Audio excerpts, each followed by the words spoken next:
ओम हरे राम राम राम हरे हरे, ओम हरे कृष्ण कृष्ण कृष्ण हरे हरे।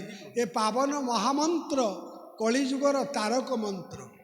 यार तत्व यार ज्ञान या भक्ति रे आपको कई तत्व रे कई गुरु शिष्य भितर यार गुप्त महामंत्र भी कह जाऊँगी। तेणु यार तत्वटी हूँ गुप्त। तेणु किसी साधारण लोकों पाई असाधारण साधारण पर्यंत समस्ते जदि किसी न जानी मध्य ये महामंत्र 16 नाम 32 अक्षर को जप करिवो ए कली जुगरे तरीजा निस्तार हो। अनेक अच्छी अनेक मंत्र अच्छी अनेक किसी तत्व अच्छी अनेक ग्रंथ अच्छी अनेक सन्थ अच्छी किंतु समस्त सहमत यही जे कली जुगरे रा हूँ महामंत्र सार हरे नाम हरे नाम हरे नाम ही केवल कलौ नास्तैव नास्तैव गतिरे नाथा। किछि न करि पारिले अंतिम बेले शेष बेले या हृदय श्रद्धार आपण मैंने दिधाड़ी डाकतु आपण कथा प्रभु शुणवे। किंतु आपण ताकू टिके प्रेम रे डाकिबा दरकार। गोपी भली प्रेम रे डाकिले हब, श्रद्धार डाकिले हब, भाव रे डाकिले हब। भाव डाक कथा भागवत कही जाइछंती जे भाव रे डाकिबो उच्चे डाकिबो मोर नाम सुबीब सकल सर्वण गोविंद गोविंद गोविंद मधु गलुछि मकरत उच्चे डाकिब मोर नाम सुभीव सकल सर्वण गोविंद गोविंद गोविंद मधु गलुछि मकरत। केमती डाकिब ना अच्छी कि नाई निज देई हरिबल उभय मत न जानाई गोविंद गोविंद गोविंद मधु गलुछि मकरत। भक्तिर अति चरम सिद्धांत दे जगन्नाथ दास ओडिया भागवत कहले अच्छी कि नाई निज दे उभय मत न जानी। जितेबले भक्ति रे मनीषटी प्रकृत भगवान को प्रति स्थित हो लय मन सूत्र रही तार देह अच्छी घर अच्छी कि संसार अच्छी मु मोर ए भावना रही जितेबले यही जिनिस रही मो देहरे लुगाटाए भल पिंधिसी काले अलिया हो मुंडिया मारिले काले मु एमती भक्ति कले मो पिला छुआ भासीजे भक्ति से बेविचार हो जाए। भक्ति हूँ श्रेष्ठ जिनिस। उद्धव भक्ति जोग नहीं निगम अधिकार गोविंद गोविंद गोविंद मधु गलुछि मकरत। उद्धव को भगवान अति सरल एकादश स्कंदरे कहउछन्ति उद्धव भक्ति जोग मोर नाही निगम अधिकार। व्याख्याकार वेदांत वेदांती जोगांती माने केते धर्मर मत अच्छी से माने कौन कहे किंतु निगम कहले जोठिकी गमिले आउ थे मनुष्य ये झरापृष्ठ को आसवा को इच्छा करे ना। किए कहीपे ताकू गोलक वैकुंठ किए कहीपे ताकू निराकारपुर किए कहीपे मो गुरुंकर आश्रय स्थल से वैकुंठ परमात्मा स्थल परम पावन स्थल। निगम निगम बोलते वेद को चारि वेद रे भक्ति एते दृढ़ जे भक्ति जदि आपण हृदय आसब चारि वेद मध्य आपण को लोड़ा ना। भक्ति जागृत हो गले चारि वेदर आवश्यकता नहीं। भागवत अति मधुर एमिति प्रवीण पावन ग्रंथ एमिति अद्वितीय ग्रंथ विश्व विरल। आमर महापुरुष अच्युत गोटे जगह कहते एकली जुगरे हे नाम मात्र सारलो नामुआ न गति नाई नाम को भजिया ज्ञासीरे बहिले अंते गति मुक्ति पाई।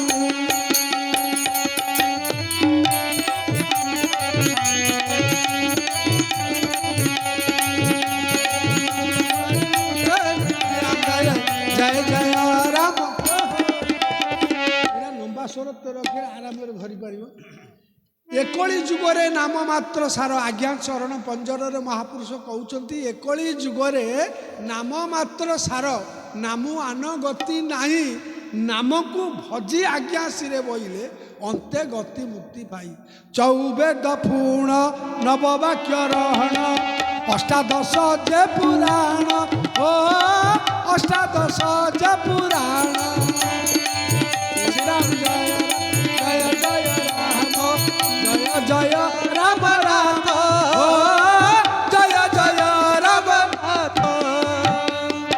चौवेद पुणी नववाक्यरण अष्टादश जे पुराण ये सर्वशास्त्र मान आज्ञा तेणु ये आज्ञा होउची याकू जी अवज्ञा करिव सी दंडिव तेणु जहाँ को आज्ञा हम से बसब बिना आज्ञार ये किसी हो पार ना ये सचराचर आज्ञारे ही होउची आज जा होउची ये आज्ञारू होउची चौवेद पूर्ण नववाक्य रहण अष्टादश जे पुराण ओ अष्टादश जे पुराण जगन्नाथ अतीत पावन जगन्नाथ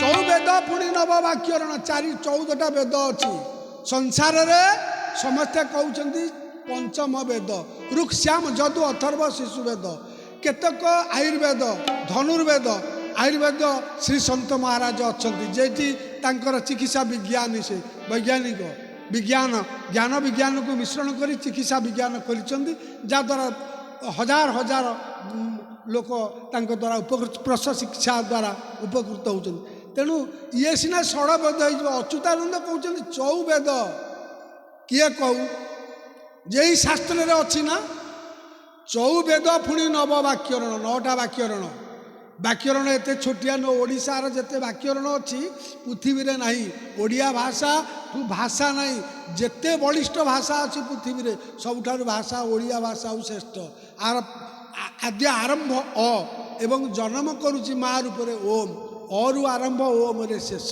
ये जन्मकारी दाता ये अक्षर ब्रह्म तेणु चारि वेद चौवेद पुणी नववाक्यरण अष्टादश जे पुराण सर्वशास्त्र मान आज्ञारू होइछि तेणु आज्ञा नले कौन ये हम कि ये कौन थिला महानदी जे गंगा नीर चित्र जे जमुना बर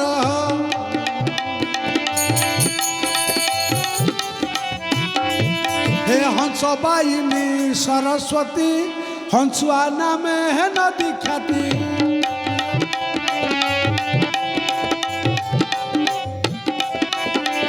जो महानदी बहुची आपणकर काठ जोड़ी दुई भाग होइछि महानदी जे गंगा नीर चित्र जे जमुना आवर महानदी चित्रतला उत्पन्न ये चित्रतला कौटी उठी ना गुआलीपुर मुरकुंड मुरकुंडी गोटे गाँ अच्छी मुरकुंड महर्षि से तपस्या करुले ये महानदी उत्पन्न होता चित्रतलार धारे धारे हजार हजार लक्ष लक्ष सन्थर ऋषि मुनिकर आश्रम रही यदि आपण मैंने साड़ू को आलोकपात करेंगे तेबे आपण जानीपारे जदि पढ़े आपणकर महा चित्र चित्रतोला महात्मा तापर जानवे केते ऋषि मुनि मार्कंड कृपाजल गाग्रव स्वयंभू नारद वशिष्ठ विश्वामित्र हेमदग्नि पोल पोलस्थ कतृ अंगिरास वेदव्यास तमाम जेते ऋषि अच्छा नमिष्यारण्य पूर्वे तपस्या करुले कलिर आगमन जानी सी उत्कल देश को पलि आसिले तेणु चित्रतोला महात्मा चित्रतोलार प्रति कोण अनुकोण ऋषि माने विराजमान अच्छा कपिल मुनि आश्रम अच्छी मुरकुंड मुनि जहाँ पुत्र मार्कंड सप्तकल्प बंची सी तपस्या कर मुरकुंडी आगे बलरामपुर अच्छी गोटे बहुत कथा जानवे मुझे लक्ष्य करी 256 पर्यंत ऋषिंकर नाम चित्रतोला कले कल अच्छी कि किए उद्धार कर किसी समय उपेक्षा करते बाबा बलिया गोटे उद्यम अन्य माने करूना कि जाऊँ बुली आसुँच सी गोटे चित्रतोला महात्मा बहुत कथा तेणु ये महानदी हूँ गंगा ये जो महानदी स्नान महानदी उत्सव श्रीमद बाइया बाबा ନେତୃତ୍ୱରେ ଆମେ ଯେତେବେଳେ ବନ୍ଧୁ ଦୁଇ ବନ୍ଧୁଙ୍କ ଭିତରେ ତାଙ୍କର କଳ୍ପନା, ତାଙ୍କର ଭାବନା, ତାଙ୍କର ଅନୁଚିନ୍ତାଟାକୁ, ତାଙ୍କର ଅନୁଭବଟାକୁ, ଅନୁଭୂତିଟାକୁ ଅନୁଭବ କଲୁ ଯେ ମହାନଦୀ ତ ଗଙ୍ଗା ନୀର, ତେଣୁ ହିରଣ୍ୟଗର୍ଭ ମହାନଦୀ ନାମରେ ଗୋଟେ ଛୋଟ ଚଟି ବହି ମଧ୍ୟ ବାବା ପ୍ରକାଶ କରିଥିଲେ। ମୁଁ ଲେଖିଥିଲି ତା ଦେହରେ ମୁଁ ଲେଖିଛି କଟକ କଟିରେ କ'ଣ ଅଛି, କଟକରେ ସବୁଯାକ କଟକରେ ଅଛି। ଯେମିତି ଜଣେ ବକ୍ତା କହୁଥିଲା, କହିଲା କଟକରେ ଏବେ ସାରଳାଟା କଟକ, ମାନେ ସାରଳା ଆଉ କଟକର ନୁହଁ, ଯେ ଜଗତସିଂହପୁର। ମୁଁ କହିଲି ତମେ ଜାଣିନ ଏବେ ନୂଆ ଜିଲ୍ଲା ହେଲା କଟକ। ହାଡ଼ିଦାସ ଲେଖିନାହାନ୍ତି, ସାରଳା କରିବେ କୁଟଲ ବାଉଳ, କଟକେ ଲାଗିବ ଖେଳ, ବଉଳ କଟକେ ଲାଗିବ ଖେଳ, କାଳିଆ ବୋଦାରେ 12 ହାତେ ଖଣ୍ଡା ବାହାରିବ ସେଇ। ଜୟ ଜଗନ୍ନାଥ, ଜୟ ଜଗନ୍ନାଥ, ଜୟ ଜଗନ୍ନାଥ। ସାରଳା ହେଉଛନ୍ତି କଟକର ଆଧିଷ୍ଠିତ ଦେବୀ। ମା ସାରଳା ଜଗଜ୍ଜନନୀ, ସେ ହେଉଛନ୍ତି କଟକର ମା କଟକବାସିନୀ।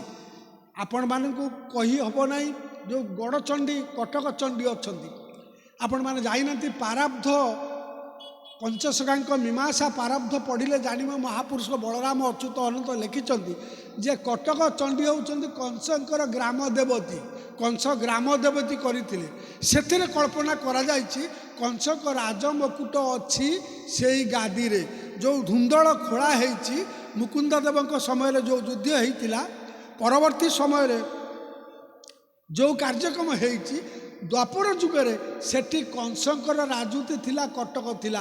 କଂସ ରାଜାଙ୍କର ମକୁଟ ରହିଛି, ମଣି ଜଳୁଛି, ଗୁପତ ରହିଛି। ସେ କଥା ବହୁତ ଗହନ। ଏଇ ଯେଉଁ ଆପଣଙ୍କର କଟକରୁ ପଳେଇ ଗଲେ ଗଡ଼ଗଡ଼ିଆ ଦେଇ ଭୁଆଶୁଣୀରେ ପହଞ୍ଚି ଗୋଟେ ଗଛ ଅଛି, ଅମୃତ ଦାୟିନୀ ଗଛ, ସେଇ ପାରାବ୍ଧରେ ବର୍ଣ୍ଣିତ ଅଛି। ଗୋଟିଏ ପତ୍ର ସ୍ୱର୍ଗକୁ ଯାଉଛି, ଗୋଟିଏ ପତ୍ର ମର୍ତ୍ତ୍ୟକୁ ପାତାଳକୁ ଯାଉଛି, ଆଉ ଗୋଟିଏ ପତ୍ର ପ୍ରତ୍ୟେକ ଦିନ ସେ ପତ୍ର, ଯେଉଁ ମର୍ତ୍ତ୍ୟରେ ଯେଉଁ ପତ୍ରଟି ରହୁଛି, ଯଦି ସେ ପତ୍ରକୁ କେହି ଖାଇଦିଏ ସେ ମରିଯିବା ନିଶ୍ଚିତ ହେଇଯିବ। ସେଠି ସେ ଗଛଟି ଅଛି। ସେ ଗଛ କ'ଣ, ତାର ମହାତ୍ମା କ'ଣ, ମହାପୁରୁଷ କାହିଁକି ବର୍ଣ୍ଣନା କରିଛନ୍ତି ତାକୁ ଆମେ ବୁଝୁଛେ କି?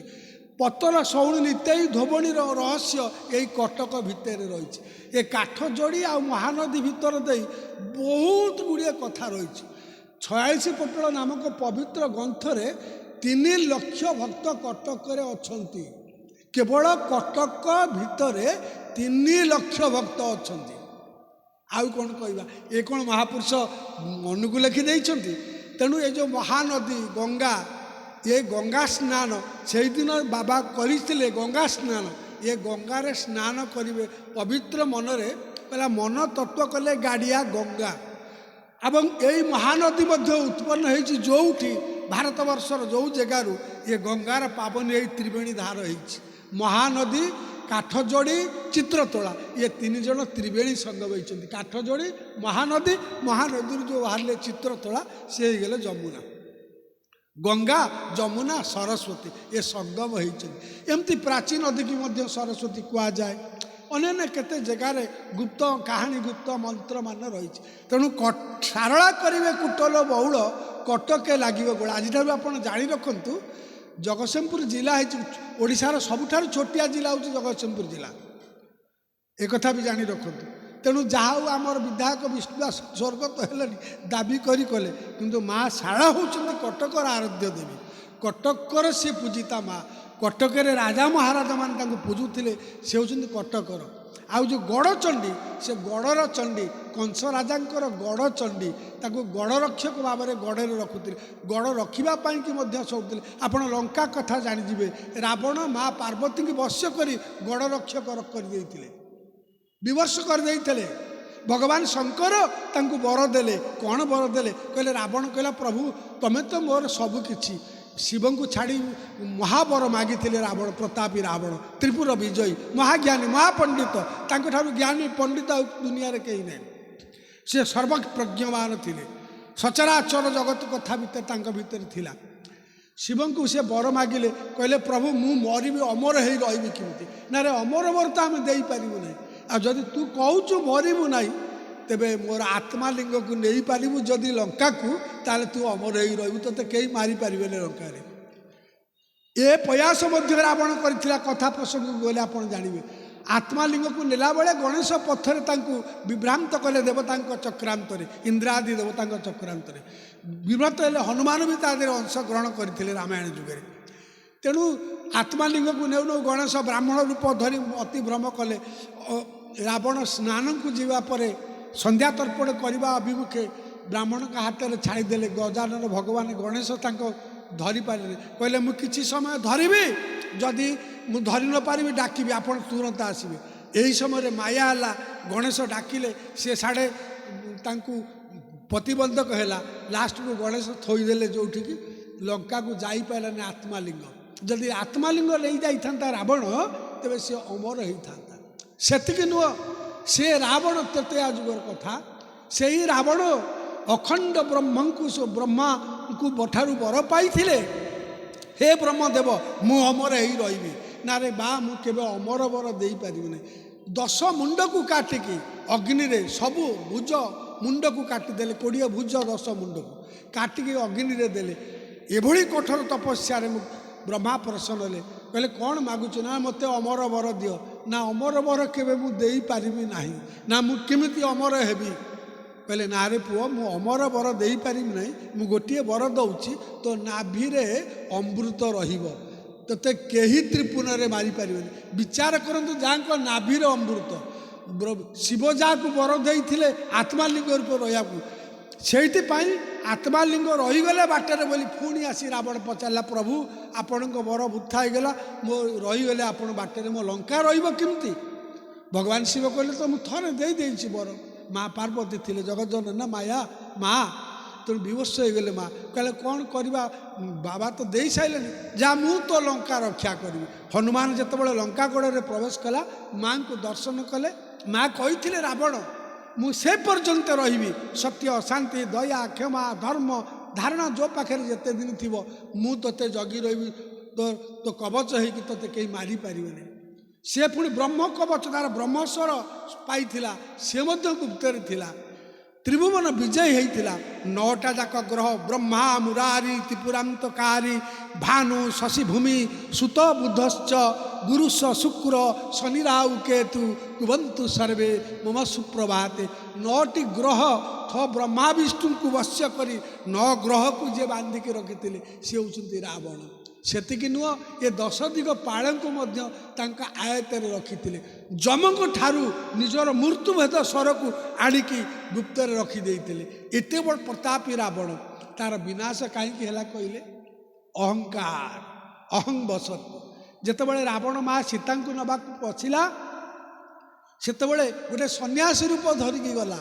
ए माया छद्म सन्यासी तेणु सन्यासी भितर छद्मता रहिले से सन्यासी नुहे से लंपट तार विनाश हो संशय आत्मा विनशति भगवान को माला तिलक पकई जनक सागर छलना कले संशय आत्मा विनशति गीता कहले जे संशय मन रखे से विनाश को गति करे कौन गुरु मंत्र कौन गुरुवादर कथा जे तुमको देता प्रति दृढ़ विश्वास रखु दृढ़ विश्वास ही पहाड़ टलाए विश्वास ही पहाड़ टलाए मुखं करती बा चलन पंगुलंग यतगिरी यत्कृपा तमं वंदे परमानंद माधव इति गुड़े तत्वर अधिकारी थिले रावण ताकू ठाकुर अभिराम परमंश देव अति सुंदर भाव कहले राग अटे रावण कुबुद्धि कुंभकर्ण सत अटई सीता सुलक्षण लक्षण जीटी हनुमान सेठी हनुमान हनुमान रे ठाव कला से लंका जान ताकू गोटे 7 पदरे रामायण से छाड़ देइछन्ति ये जो लोकों को बुझापी जे तम भितर अनुमान भीम भाई लिखिले अनुमान चित्ते भेद अकल न बारानिधि नामो महिमा अगाध नामर जलस्थल नाम जलस्थल अनले व्यापी सिंह दसी पक जाए नाम नथिबार स्थान टी नाइए अर्जुन कहली दे श्रीराम जय राम जय राम जय जय राम राम श्रीराम जय राम जय राम जय जय राम राम बोलो श्यावर राम चंद्र की पावन पवित्र पावन नाम राम आपण माने हनुमान पंजर बहु जदि शुणव हनुमान 40 सन्थ कवि सन्थ तुलसीदास लिखिं ହନୁମାନ ନିଜେ ଲେଖିଥିଲେ ରାମାୟଣ। ବହୁତ କଥା ଅଛି ବାଲ୍ମୀକି ରାମାୟଣ କ'ଣ, ବହୁତ କଥା ତା ଦେହରେ ଅଛି। ଆପଣ ରାମଙ୍କର ଏତେ ପବିତ୍ର ପାବନ ହନୁମାନ ଲଙ୍କାରେ ଗୋଟିଏ ବାନର ରୂପ ଧରି କେଶରୀ ନନ୍ଦନ ହନୁମାନ ସମଗ୍ର ରାମାୟଣ ଯୁଗରେ ଗୋଟିଏ ହନୁମାନ ଯେତିକି ରାକ୍ଷସଙ୍କୁ ମାରିଛି ରାମ ମାରିନାହାନ୍ତି କି ଲକ୍ଷ୍ମଣ ମାରିନାହାନ୍ତି, ସୁଗ୍ରୀବ ମାରିନାହାନ୍ତି କି ଜାମ୍ବବାନ ମାରିନାହାନ୍ତି କି ଅଙ୍ଗଦ ମାରିନାହାନ୍ତି। ଏକା ହନୁମାନ ତା ବାଲ୍ୟକାଳରୁ ଅନ୍ତିମ ପର୍ଯ୍ୟନ୍ତ ଦେଇଛନ୍ତି। ଯାହା ପାଇଁ ରାମଚନ୍ଦ୍ର କହିଲେ ହନୁମାନ ମୁଁ ତୋର ଋଣୀ ହେଇଗଲି, ମୁଁ ତୋର ଋଣ ସୁଝି ପାରିବି ନାହିଁ। ସେଇ ଯୋଗୁଁ ସେ ଅମର ହେଇଗଲେ। କହିଲେ ତୁ ଅମର ହେଇଗଲେ ମାନେ ମହାଶକ୍ତି ପାଇଲେ। ଅଶସ୍ତମା ବଲିବ୍ୟାସ ହନୁମାନ ବିଭୀଷଣ ପୂର୍ବ ପଶୁରାମ ଶୈବ ସପ୍ତେ ତଙ୍ଗ ଚିରଜୀବେନେ ସପ୍ତେ ତାନି ଯ ସ୍ମରନ୍ତି ନିତ୍ୟ ମାର୍କଣ୍ଡାୟ ମଥାଷ୍ଟକ ଜୀବିତେ ବର୍ଷ ସତ୍ରାଣୀ ମନୁଷ୍ୟ ସୁଖଦାୟକ। ତେଣୁ ଏ 8 ଜଣ ଅମର, ଏ ହନୁମାନ ଅମର ହେଇଗଲେ ମାନେ କର୍ମ। ମୁଁ ଭାବୁଛି ବାଇଆ ବାବା ବି ଅମର ହେଇଯାଉଛି ଯେ ନିଷ୍କାମରେ କର୍ମ କରେ। ଜ୍ଞାନ ଧ୍ୟାନ ଏସବୁ ଗୋଟେ ମାର୍ଗ। ଜଣେ ଡାକ୍ତର ଯଦି ଭଲ ରୋଗୀ ଚିକିତ୍ସା କରୁଥିବ ସେ ରୋଗୀକି ବୁଝେଇ ଦେଇପାରିବ ଭଲରେ। ଯଦି ଭଲ ଡାକ୍ତର ନ ହେଇଥିବ ରୋଗୀକି ବୁଝେଇ ପାରିବ ନାହିଁ।